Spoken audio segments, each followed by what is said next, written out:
अगर मैं आपसे कहूँ कि आषाढ़ी नवरात्रि के इन 9 दिनों में रोज सिर्फ 5 मिनट का एक छोटा सा उपाय आपके घर का माहौल सकारात्मक बनाने और मन को शांति देने में मददगार माना जाता है, तो क्या आप उसे करना चाहेंगे?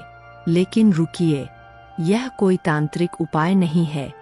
नहीं इसमें हजारों रुपए खर्च होंगे, और नहीं मैं आपको यह कहूंगी कि इसे करते ही रातों रात आपकी किस्मत बदल जाएगी, क्योंकि मेरी सोच हमेशा यही रही है कि भगवान हमारी श्रद्धा देखते हैं, दिखावा नहीं। ओम गंगणपते नमः। मैं डेलन और आप देख रहे हैं दिव्य रहस्य। आपका सभी बहुत बहुत स्वागत है। आज हम बात करेंगे आषाढ़ी नवरात्रि में किए जाने वाले एक ऐसे सरल उपाय की जिसे धार्मिक मान्यता के अनुसार शुभ माना जाता है।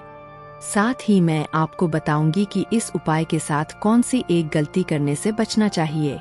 तो वीडियो को अंत तक जरूर देखिए। आषाढ़ी नवरात्रि क्यों खास मानी जाती है? हम सभी चैत्र और शारदीय नवरात्रि के बारे में अधिक सुनते हैं, लेकिन आषाढ़ी नवरात्रि को भी विशेष महत्व दिया जाता है। इसे गुप्त नवरात्रि भी कहा जाता है। कहा जाता है कि इन दिनों साधना, आत्मचिंतन और माँ दुर्गा की उपासना विशेष फलदायी मानी जाती है। लेकिन मेरी राय में इसका सबसे बड़ा संदेश है अपने भीतर की नकारात्मकता को पहचानना और उसे धीरे धीरे समाप्त करना। क्योंकि अगर मन में ईर्ष्या, क्रोध और घमंड भरा हो तो केवल पूजा पाठ से जीवन में वास्तविक परिवर्तन नहीं आता। क्या सच में उपाय काम करते हैं? यह सवाल बहुत लोग पूछते हैं। मेरे अनुसार उपाय तभी सार्थक होते हैं जब उनके साथ सच्ची श्रद्धा, अच्छे कर्म और निरंतर प्रयास जुड़े हों। अगर कोई व्यक्ति सुबह पूजा करे और दिन भर लोगों को कष्ट पहुंचाए, तो फिर पूजा का उद्देश्य अधूरा रह जाता है। यही कारण है कि धर्म हमें केवल पूजा करना नहीं, बल्कि अच्छा इंसान बनना भी सिखाता है। आइए अब जानते हैं उस उपाय को जिसे गुप्त नवरात्रि में रोज करना चाहिए। तो रोज सुबह स्नान के बाद या शाम की पूजा के समय मां दुर्गा के सामने शुद्ध घी का दीपक जलाइए। लाल या पीले फूल अर्पित कीजिए। इसके बाद कम से कम 11 बार ओम दुर्गाय नमः मंत्र का जप करें। फिर हाथ जोड़कर अपनी मनोकामना कहें, लेकिन केवल धन की प्रार्थना मत कीजिए। ऐसा कहिए कि हे माँ, मुझे सही निर्णय लेने की बुद्धि दीजिए, मेहनत करने की शक्ति दीजिए, परिवार में प्रेम बनाए रखिए और मुझे सदैव सत्य के मार्ग पर चलाइए। एक और बात, कभी सोचा है हम हर पूजा में दीपक क्यों जलाते हैं? क्योंकि दीपक केवल तेल या घी से नहीं जलता, वह हमें जीवन का संदेश देता है। अंधकार कितना भी बड़ा हो, एक छोटी सी लौ उसे चुनौती दे सकती है। उसी तरह जीवन की कठिनाइयाँ कितनी भी बड़ी क्यों न हो, अगर हमारे भीतर उम्मीद की लौ जलती रहे तो रास्ता मिल ही जाता है। मंत्र जप क्यों? बहुत लोग सोचते हैं कि मंत्र केवल भगवान को सुनाने के लिए होते हैं, लेकिन मेरी राय में मंत्र सबसे पहले हमारे मन को सुनाई देते हैं। बार बार मंत्र बोलने से मन शांत होता है।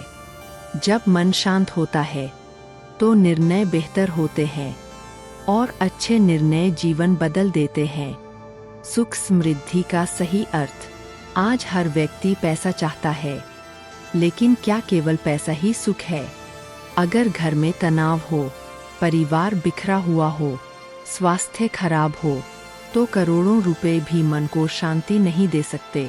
मेरे अनुसार सुख समृद्धि का अर्थ है स्वास्थ्य, सम्मान, पारिवारिक प्रेम, ईमानदारी की कमाई और मन की शांति। आइए अब जानते हैं कि गुप्त नवरात्रि के 9 दिनों में क्या करें। अगर संभव हो तो प्रतिदिन किसी एक व्यक्ति के लिए अच्छा काम करें।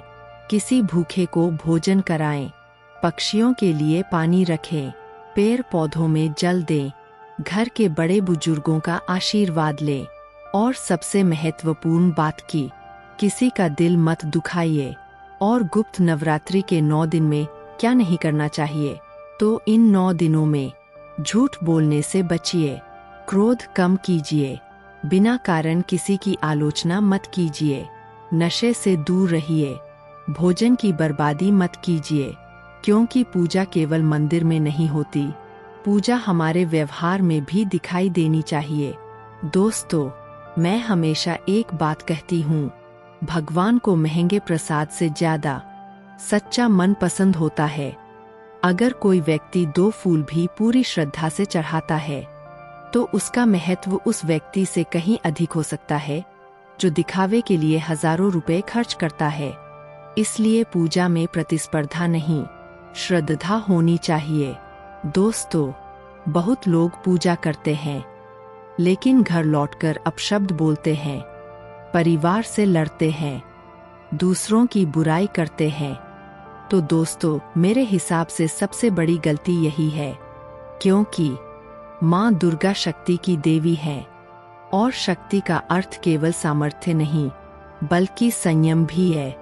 तुम जब भी यह अनुष्ठान करो तो इन बातों का ध्यान अवश्य रखें। दोस्तों, अगर आप आषाढ़ी नवरात्रि में यह छोटा सा उपाय श्रद्धा के साथ करते हैं और उसके साथ अपने व्यवहार को भी बेहतर बनाने का प्रयास करते हैं, धार्मिक मान्यता के अनुसार यह समय आपके जीवन में सकारात्मक ऊर्जा और शुभता का माध्यम बन सकता है। याद रखना, दीपक जलाने से पहले मन को प्रकाशित कीजिए, मंत्र बोलने से पहले अपने शब्दों को मधुर बनाइए, और भगवान से कुछ मांगने से पहले उनका धन्यवाद करना सीखिए। अगर आपको वीडियो पसंद आया हो तो इसे लाइक करें, अपने परिवार और मित्रों के साथ साझा करें और कमेंट में लिखिए, जय माता दी। माँ दुर्गा आप सभी पर अपनी कृपा बनाए रखें। जय माता दी।